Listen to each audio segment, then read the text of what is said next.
Hey guys what's up, welcome back to the fourth part of motion. ठीक है, आज हम स्टार्ट करेंगे अपना ग्राफ टॉपिक। चलिए स्टार्ट करते हैं। तो ग्राफ समझने से पहले आपको सबके सिंबल्स पता होने चाहिए। आज तक आपने जो भी पढ़ा है, अगर आपने पिछली वीडियोस नहीं देखी तो जाकर देख लो, उसके बिना कुछ नहीं होने वाला। ठीक है, तो हमने क्या पढ़ा था, क्वांटिटी कितने तरह की होती है, दो, स्केलर एंड वेक्टर। आज हम उनके सिंबल्स पढ़ेंगे। तो डिस्टेंस को हम डिनोट करते हैं एस से, इसी तरीके से डिस्प्लेसमेंट को हम डिनोट करते हैं एस से ही, बट उसके ऊपर हमें वेक्टर का साइन लगाना होता है। स्पीड को वी से और वेलोसिटी को वी से, बट उसके ऊपर वेक्टर का साइन। इसी तरीके से एक्सेलरेशन के ऊपर वेक्टर का साइन और डिनोट करते हैं स्मॉल ए से। अच्छा, इनिशियल वेलोसिटी को हम डिनोट करते हैं यू, और फाइनल वेलोसिटी को हम डिनोट करते हैं वी से, और वी के नीचे एफ लगा के। ठीक है, वी एफ का मतलब है फाइनल वेलोसिटी। अब हमें कुछ और टर्म्स पढ़नी है, ये टर्म्स भी बहुत ज़्यादा यूज होंगी ग्राफ्स बनाने में। फर्स्ट हमें यूनिफॉर्म मोशन। तो स्टार्ट करते हैं। देखिए यूनिफॉर्म मोशन क्या होता है। मान लो ये ए से एक डी तक रोड है, और एक ऑब्जेक्ट ए से बी चला, बी से सी चला, सी से डी चला। मोशन में क्या होता है, एक ऑब्जेक्ट की पोजीशन चेंज होती है। ठीक है, मतलब ए से डी तक चला, पोजीशन चेंज होगी ना। अब उसकी जब वो ए से बी तक चला, 10 मीटर वो चला, कितने सेकंड में, 2 सेकंड में। अब वो बी से सी कितना चला, 10 मीटर 2 सेकंड में। फिर वो सी से डी तक भी 10 मीटर ही चला 2 सेकंड में। इसका मतलब यहाँ पर यूनिफॉर्मली वो अपना डिस्टेंस कवर कर रहा है यूनिफॉर्म टाइम में। ठीक है, इस तरीके के मोशन को हम कह देते हैं यूनिफॉर्म मोशन। अब बात करते हैं हम नॉन यूनिफॉर्म मोशन के बारे में। या नॉन यूनिफॉर्म मोशन क्या होगा, जब वो इक्वल डिस्टेंस कवर करेगा या फिर अनइक्वल डिस्टेंस कवर करेगा इक्वल इंटरवल ऑफ टाइम में। मतलब इक्वल इंटरवल है, देखो 10 मीटर उसने करा 2 सेकंड में, 5 मीटर भी 2 ही सेकंड में, 10 मीटर फिर से 2 सेकंड में, या फिर 210 मीटर 2 सेकंड में।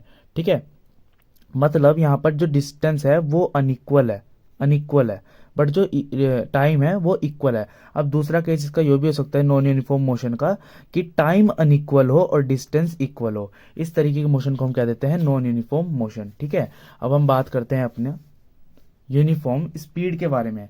जब कोई ऑब्जेक्ट ए से डी तक मूव करता है और उसकी हर पॉइंट पर जो उसकी स्पीड होती है वो यूनिफॉर्म होती है। मतलब ये देखो, ए से बी तक 2 मीटर पर सेकंड, बी से सी तक 2 मीटर पर सेकंड, सी से डी तक 2 मीटर पर सेकंड।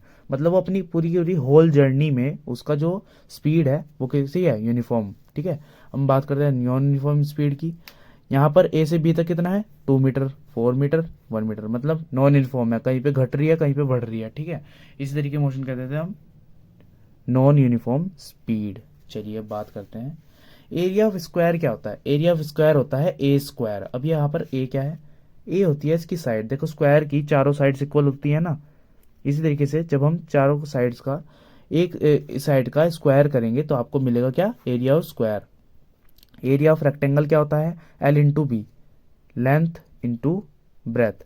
ठीक है, तो लेंथ इंटू ब्रेथ जब आप करेंगे तो एरिया ऑफ रेक्टेंगल मिलेगा। ठीक है, अब हम बात करते हैं area of right angle triangle की। Half into base into height. यहाँ पर बेस क्या है, बेस होता है ये, हाइट होती है ये, हाइपोटेन्यूज होता है ये, और इसी हाइट को हम परपेंडिकुलर भी कह देते हैं। Half into base into height का मतलब परपेंडिकुलर। ठीक है, चलिए स्टार्ट करते हैं बेसिक्स ऑफ ग्राफ्स। ठीक है, देखिए क्लास 9th में हमेशा ग्राफ्स के क्वेश्चन आते हैं। या तो आपसे स्लोप पूछ लेंगे या फिर आपसे पूछ लेंगे कि एरिया फाइंड करो। ठीक है, अब ये स्लोप और एरिया होता क्या है। मान लीजिए आज तक आपने क्या पढ़ा है, ग्राफ में 2 एक्सिस होती हैं, एक्स एक्सिस और वाई एक्सिस। ठीक है, यहाँ पर मान लो कोई क्वांटिटी है, फॉर एग्जांपल डिस्टेंस है, यहाँ पर फॉर एग्जांपल टाइम है। अब ये सब पढ़ाऊंगा, ये थोड़ा बेसिक चल रहा है अभी। ठीक है, इसका स्लोप क्या होता है, ये स्लोप चीज़ क्या है। मान लो आपने एक पॉइंट से, मान लो ऐसे पॉइंट किए और इससे मिलाकर एक लाइन बन गई। ठीक है, अब ये जो लाइन है ना, इसकी ढाल, क्या कहा मैंने, ढाल, वैसे बनता है ना ढा। ठीक है, ढाल को हम क्या कह देते हैं, स्लोप। मतलब ये जो ढाल है, ये देखो ये एक्स एक्सिस होगी और ये तुम्हारा वाई एक्सिस होगी। ये वाई एक्सिस से ऐसे कितने एंगल पर है, ये ऐसे। ठीक है, कितने एंगल पर है ये, इस चीज को कह देते हैं हम। ये देखिए, ये जो इसका एंगल है, जितना ज्यादा एंगल होगा उतना ज्यादा स्लोप होगा, और जितना कम एंगल होगा उतना कम स्लोप होगा। ठीक है, अब हम स्लोप को फाइंड कैसे करते हैं। स्लोप पता चल गया ना क्या होता है, ढाल। ठीक है, स्लोप को फाइंड कैसे करते हैं, वाई अपॉन एक्स करके। मान लीजिए इस लाइन का हमें स्लोप निकालना है, तो यहाँ कुछ वाई है। अब जब आप स्लोप फाइंड करेंगे किसी भी ग्राफ का, तो आपको आंसर में मिलेगा क्या, ये चीज मैं बताने जा रहा हूँ। ठीक है, वाई में क्या है, डिस्टेंस, इस तरह का एक्स में क्या है, टाइम। तो डिस्टेंस अपॉन टाइम आज तक क्या पढ़ा है आपने, इक्वल्स टू होता है स्पीड, फॉर्मूला नहीं पड़ेगा स्पीड का, डिस्टेंस अपॉन टाइम। तो जब भी आप किसी पॉइंट पे अगर मैं पूछ लूँ इस पॉइंट पे स्पीड क्या है, तो आप बड़े ही मजे में आप कैलकुलेट कर सकते हैं अगर आपको एक ग्राफिकल फॉर्म में मिल जाए। ठीक है, कैसे, यहाँ पर आप वाई का पॉइंट ऐसे आपको दिया रहेगा, या मान लो यहाँ पर वाई कितना है 4, और यही नीचे से आप एक्स एक्सिस पे देख लो एक्स कितना है, मान लो यहाँ पर 2 है, तो यहाँ पर डायरेक्ट आपको पुट करना है डिस्टेंस कितना है 4 और टाइम कितना है 2, कटिंग करके आपका 2 मीटर पर कितना सेकंड इनवर्स, ये आपका आंसर। तो इस तरीके से आपको क्वेश्चंस पूछ लिए जाएंगे। अब मैं बात करता हूँ एरिया की। देखिए एरिया हमेशा वेलोसिटी टाइम ग्राफ में निकाल सकते हो, डिस्टेंस टाइम ग्राफ का कुछ भी एरिया कुछ भी नहीं देता, कुछ का कुछ भी आंसर नहीं होता। ठीक है, चलिए इसकी हम बात करते हैं नेक्स्ट पार्ट में। अब जैसा कि मैंने आपको बताया कि डिस्टेंस टाइम ग्राफ का जो एरिया होता है वो कुछ नहीं देता। अब एरिया कैसे निकालेंगे, फर्स्ट ऑफ ऑल यही देख लेते हैं। मान लो ये ग्राफ है, वेलोसिटी टाइम ग्राफ। ठीक है, ये टाइम हमेशा मैं यहीं क्यों लिख रहा हूँ, इसका रीज़न आपको आगे पता चलेगा। ठीक है, देखो ये वेलोसिटी टाइम ग्राफ का एक ग्राफ है। चलिए इसमें से आपको कुछ ऐसी लाइन बनी, मान लो फॉर एग्जांपल, अभी समझा नहीं रहा हूँ, थोड़ा बेसिक स्ट्रॉन्ग कर रहा हूँ आपका, और क्या कह देता हूँ कि ये जितनी भी मतलब जहाँ तक की भी जर्नी है, देखो इतने टाइम तक का मैंने अगर पूछ लिया तो इतने टाइम तक ऐसे परपेंडिकुलर ड्रॉ करना है। अब मैं पूछ लूँ आपसे, इस जो ये ट्रायंगल बना इसका आप मुझे एरिया बताइए। ठीक है, या फिर मान लो आपका ग्राफ कुछ ऐसा बनता है तो इसका एरिया बताइए, या फिर कुछ ऐसा बनता है तो इसका एरिया बताइए। अब देखो ये क्या था, राइट एंगल ट्रायंगल, ये पूरा का पूरा क्या था, स्क्वायर, ये पूरा का पूरा क्या था, रेक्टेंगल। तो इसलिए मैंने आपको बताया था कि area of rectangle, area of square और area of right angle triangle यहाँ पर यूज होगा। वो इस तरीके से एरिया निकालते हैं। एरिया कैसे निकलता है, जब भी आपको किसी भी चीज़ का एरिया निकालना तो y इंटू एक्स, यहाँ पर y क्या है, वेलोसिटी, x क्या है, टाइम। तो वेलोसिटी इंटू टाइम क्या होता है, क्या होता है जल्दी बोलो, डिस्प्लेसमेंट। ठीक है, तो एरिया अंडर वीटी ग्राफ क्या देगा आपको, डिस्प्लेसमेंट देगा। अब हम पढ़ लेते हैं टाइप्स ऑफ ग्राफ्स। यहाँ से आपका मेन शुरू होता है, यहाँ पे सब कुछ वो अप्लाई होगा जब तक हमने पढ़ा है। तो आपको क्लास 9th में दो तरह के ग्राफ्स पढ़ाए जाएंगे, डिस्टेंस टाइम ग्राफ और वेलोसिटी टाइम ग्राफ। मतलब डिस्टेंस और टाइम के बीच में जो रिलेशन बनेगा उसकी बेसिस पे ग्राफ्स बनवाएंगे, और वेलोसिटी टाइम ग्राफ के बीच में रिलेशंस के ग्राफ बनवाएंगे। कंडीशंस आपको डिफाइन कर दी जाएंगी, ज़्यादा कंडीशंस नहीं है, थोड़ी कंडीशंस है कि डिस्टेंस टाइम ग्राफ के हम कंडीशन में आपको बता देता हूँ कि जब एक बॉडी यूनिफॉर्म स्पीड से मूव कर रही हो, और सेकंड कंडीशन है नॉन यूनिफॉर्म स्पीड से, और थर्ड कंडीशन है रेस्ट पे। इसी तरीके से वेलोसिटी टाइम ग्राफ में भी सेम है। ठीक है, अब हम पढ़ लेते हैं पॉइंट्स। ये जो फर्स्ट और सेकंड पॉइंट्स है ये आपको दिया गया है डिस्टेंस और टाइम ग्राफ के लिए। Slope of distance time graph give speed, मतलब जो स्लोप मैंने अभी पीछे पढ़ाया ना वो देता है स्पीड डिस्टेंस टाइम ग्राफ में। और area under distance time graph give nothing, मतलब अगर कुछ दे ही नहीं रहा है तो ऐसा आपके पास क्वेश्चन कभी नहीं आएगा। ठीक है, अब हम बात करते हैं वेलोसिटी टाइम ग्राफ के दो पॉइंट्स की। फर्स्ट पॉइंट है slope of velocity time graph give acceleration, ये मैंने आपको बता दिया कैसे, जब क्वेश्चन करेंगे और क्लियर होगा। और सेकंड पॉइंट है area under velocity time graph give displacement, ये भी मैंने आपको बता दिया। अब हम बना लेते हैं ग्राफ। तो फर्स्ट पार्ट हमारा क्या है, when an object is at rest. ये ना तीन कंडीशंस है, इन तीन कंडीशंस के अलावा कोई और ग्राफ नहीं आएगा। ठीक है, when an object is at rest, मतलब ऑब्जेक्ट जब रेस्ट पे होता है, मान लो एक ऑब्जेक्ट इस डिस्टेंस पर है और वो यहाँ पर है रेस्ट पे। अब जब तक वो रेस्ट पे है तो वो कुछ डिस्टेंस कवर करेगा नहीं, बट टाइम तो चलता रहेगा। इस तरीके ग्राफ में ये ऐसा ग्राफ बनेगा। ठीक है, देखो टाइम तो चलता जा रहा है स्ट्रेट लाइन में, बट डिस्टेंस तो नहीं बढ़ रहा ना, क्योंकि वो रेस्ट पे है, क्योंकि वो रेस्ट पे है। और जब बॉडी रेस्ट पे रहती है तो वो कुछ डिस्टेंस कवर नहीं करती, इसलिए वो ऊपर की तरफ मूव नहीं कर रहा होता। ठीक है, अब जब बॉडी हमारा यूनिफॉर्म मोशन करती है, यूनिफॉर्म मोशन में क्या होता है, जब एक बॉडी इक्वल डिस्टेंस कवर करती है इक्वल इंटरवल ऑफ टाइम में, मतलब अगर 2 मीटर कवर कर रही है 2 सेकंड में, तो 4 मीटर कितने में कवर करेगी, 4 सेकंड में। ठीक है, मतलब यूनिफॉर्म मोशन हो रहा है वहां पे। ठीक है, अब देखो मान लो यहाँ पर हम प्लॉटिंग कर लेते हैं थोड़ी सी। ठीक है, अब देखिए जिस तरह एक बॉडी एक सेकंड में 2 मीटर चलती है, ठीक है, फिर वो 4 मीटर चलती है 2 सेकंड में, फिर वो 6 मीटर चलती है 3 सेकंड में। मतलब हर एक सेकंड में वो 2-2 मीटर बढ़ रही है। मतलब 1 सेकंड जब उसने लिया, 1 सेकंड तो वो 2 मीटर चली, जब उसने 2 सेकंड लिए तो वो 4 मीटर चली, और जब उसने 3 सेकंड लिए तो वो 6 मीटर चली। मतलब 2-2 मीटर बढ़ रहे हैं ना। इस तरीके के ग्राफ्स को अब हम स्ट्रेट लाइन ग्राफ बनता है। यूनिफॉर्म मोशन का ग्राफ कैसा होता है? Straight line. ध्यान रखना हमेशा, देखो दोबारा देख लो, ये ऐसे स्ट्रेट लाइन, ठीक है, डिस्टेंस टाइम ग्राफ। और इसका स्लोप क्या देगा? मैंने क्या बताया था, स्लोप कैसे निकालते हैं? Slope equal to Y upon X. तो यहाँ पर वाई क्या है? डिस्टेंस अपॉन एक्स क्या है? टाइम। तो डिस्टेंस अपॉन टाइम क्या होता है? स्पीड। अगर मैं आपसे पूछ लेता हूँ इस पॉइंट पे मुझे स्पीड बताओ, तो बड़े आराम से बता देंगे ऐसे करके, ठीक है।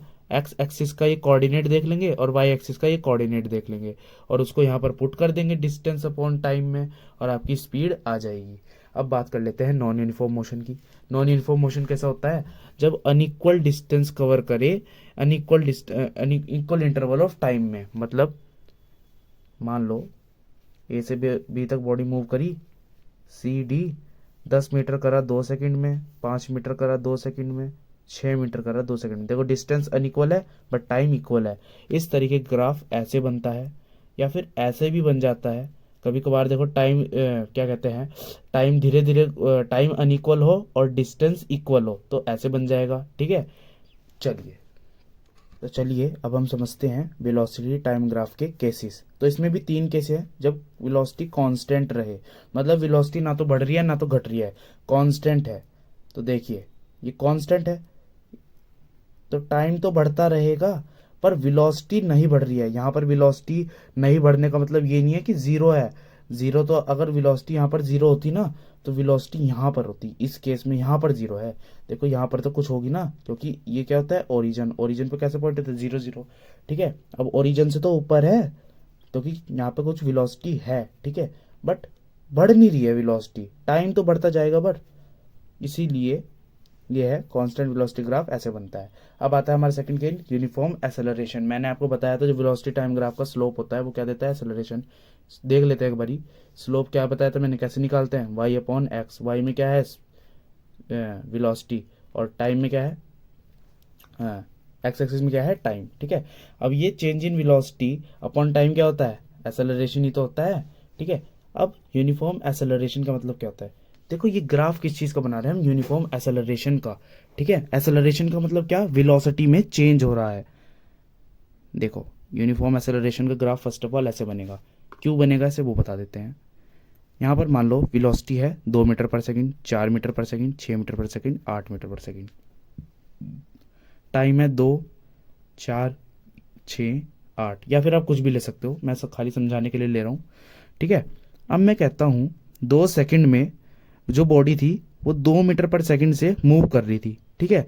अब मैं पूछ लूँ 4 सेकंड में कितने मीटर पर सेकंड से मूव कर रही है? 4 मीटर पर सेकंड से, क्योंकि वेलोसिटी में देखो चेंज हो गया ना, बट हुआ कितने से? 2 मीटर पर सेकंड से ही तो हुआ चेंज। इसी तरीके से यहाँ 6 से 6 2 मीटर पर सेकंड से चेंज हो गया। इस तरीके से यहाँ, तो मतलब यूनिफॉर्मली चेंज हो रहा है ना, यूनिफॉर्म एक्सेलरेशन हो रहा है ना, वेलोसिटी चेंज भी हो रही है और यूनिफॉर्मली चेंज हो रही है। तो इस तरीके से बनेगा। अब मैं बात कर लेता हूँ area under velocity time graph की जब यूनिफॉर्म एक्सेलरेशन हो। देखो आपसे ऐसे पूछेंगे, ये गया। अब पूछ लेंगे area under velocity time graph. Velocity time graph देखो ऐसे बनाना, ठीक है। यहाँ पर पूछ लेंगे area of velocity time graph. अब क्या देगा area of velocity time graph? कैसे कहा था मैंने? Y into x. वाई क्या है? वी। एक्स क्या है? टी। वी इंटू टी क्या होता है? जल्दी बताओ, दिमाग में सोचा करो फटाफट। डिस्प्लेसमेंट, ठीक है। तो जब भी कभी आप area under velocity time graph निकालेंगे तो आपको क्या आएगा? डिस्प्लेसमेंट। अब बात कर लेते हैं नॉन यूनिफॉर्म एक्सेलरेशन की। नॉन यूनिफॉर्म एक्सेलरेशन में कुछ नहीं है।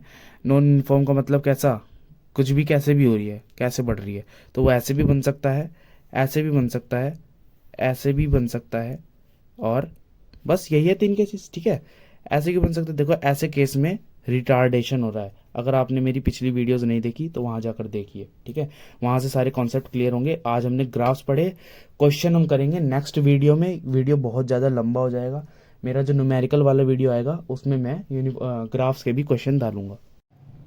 तो फ्रेंड्स आज हमने कवर कर लिया अपना ग्राफ्स का पोर्शन, और अगर आपको कुछ भी प्रॉब्लम आ रही है तो आप मुझे पर्सनली मैसेज कर सकते हो, इंस्टाग्राम आईडी आपको पता ही है, और कमेंट भी कर सकते हो। और नेक्स्ट पार्ट में हम equations of motion, best part of motion हम नेक्स्ट वीडियो में कवर करेंगे, उसके प्रूफ्स कराऊंगा और न्यूमेरिकल आएंगे, उसमें ग्राफ्स के क्वेश्चंस होंगे। अभी अगर आपको ग्राफ्स का कुछ भी पार्ट समझ नहीं आया तो आप वीडियो को एक और बारी रिपीट करो, पक्का समझ में आएगा, ठीक है।